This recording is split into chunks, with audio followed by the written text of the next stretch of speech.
Сайн байцгаана уу хүүхдүүд ээ. Өнөөдөр 2020 оны 4-р сарын 29 үндэсний бичиг хичээлийн 9-р хичээлээрээ та бүхэнтэйгээ уулзаж байна. Өнөөдрийн хичээлийн сэдэв дасгал ажил. Хичээлийн зорилго. Их дээр ажиллах, дасгал даалгавар гүйцэтгэх, хичээнгүй сайхан хуулан бичих, үгийн утгыг мэдэж авах, эхийн агуулгыг ойлгож унших, нөхцөл давтах, эхийг хөрвүүлэн бичих. Бид өнөөдрийн хичээлээр эдгээрийг мэдэж авах зорилготой. Багш нь дараах эхийг уншиж өгье. Та бүхэн дэвтэртээ сайхан хуулан бичээрэй. Манай дэлхий 100 дуграх хэлбэртэй. Дэлхийн 4.1%-ийг хурай газар, 4.3%-ийг ус эзэлдэг. Нарнаас 150 сая км-ийн зайд байрлах манай дэлхий амьд бие оршихын үндэс болсон агаар, ус бүхий Нарны аймгийн цорын ганц амин голомт билээ. Хүн төрлөختөн дэлхийн бөмбөрцөг дээр олон мянган жил амьдарсаар ирсэн бөгөөд балар эртнээс оршин буй их дэлхийг судалж эхэлжээ.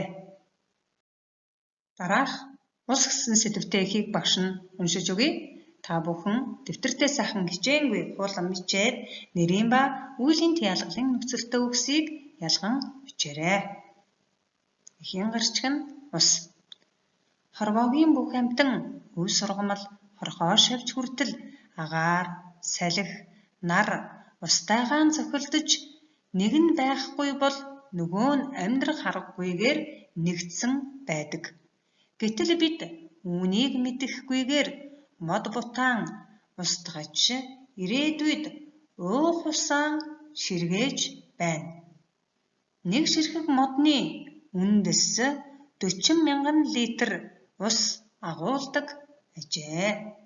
Энэ нь гэр хорооллын нэг өрх хоногт дунджаар 30 литр ус хэрэглэдэг гэж тооцвол нэг өрхийн 3-аас 4 жилийн хэрэгцээний ус юм. Ой модны ач холбогдлыг зөвхөн усаар хязгаарлахгүй хөрсний үржил шимийг барих, хүчил төрөгч ялгаруулах гээд тоочоод баршгүй юм. Түүхийн шүлэг гэсэн эхийг дэвтэртээ хуулан бичээд урдагшигтэй үгийг түүж хичээрэй. Ингээд багш нь эхийг нь уншиж өгье. Та бүхэн дагуулж хараад хамтдаа уншаад яваарай. Түүхийн шүлэг. Манай Монгол улс маш эртний улсаа. Монголын яруу түүх маш их гэрэлтэй.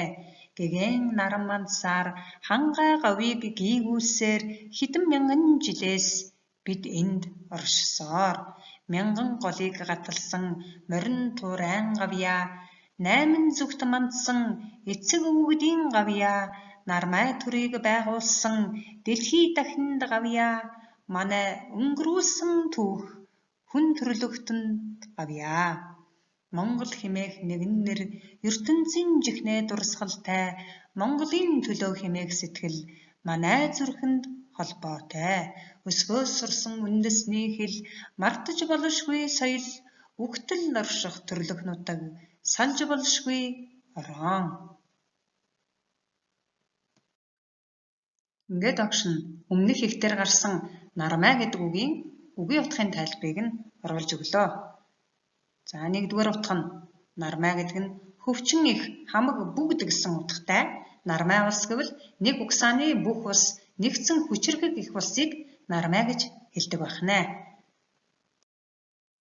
За нармай гэдэг үг маань толбичиг дээр 2 утгатай гарч байгаа. За 1-р утгыг багш нь түрүүн тайлбарлаа. Одоо 2-р утга нь. 2-р утган дотроо бас 4 янзын утгыг илтгэж байна. За эндээс хараараа та бүхэн нэгдэх нь хүн малын цонхноос доош самсааны дээд хүртэлх хэсэг. 2. Хөлийн шилбэний доод үзүүрээс хурав хүртэлх гүдгэр хэсэг. 3. Гутлын түрээний доод залгааснаас хошуу хүртэлх хэсэг. 4. Далан гүвэний ингэр дагуух гүдгэр хэсэг. Ийм 4 утгатай байна. Та бүхэн дэвтэртээ тэмдэглэж аваад нүдлэн тогтоогоорой.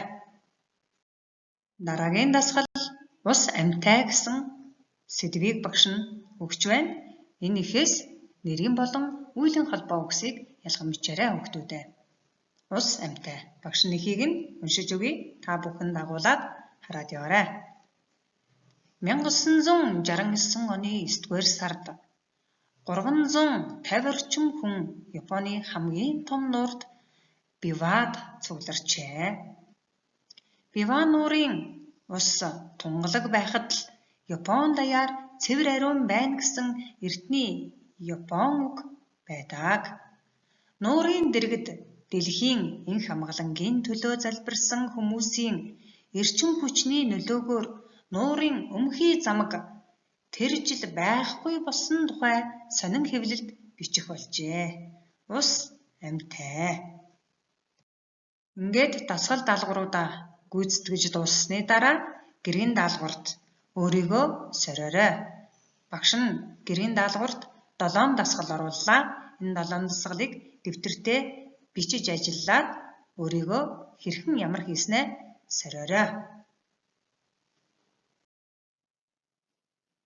За 4, 5, 6, 7 гэсэн дасгалуудыг харагдаж байна. Бүгдийг дэвтэртээ хичээнгүй сайхан бичиж ажиллах ёстой шүү. Даалгавруудаа дараах хаягаар илгээгээрэй. Амгалан дагавар зураас гэрэл @yahoo.com. Анхаарал хандуулсан та бүхэндээ баярлалаа. Дараагийн хичээлээр дахин уулзтлаа. Баяртай.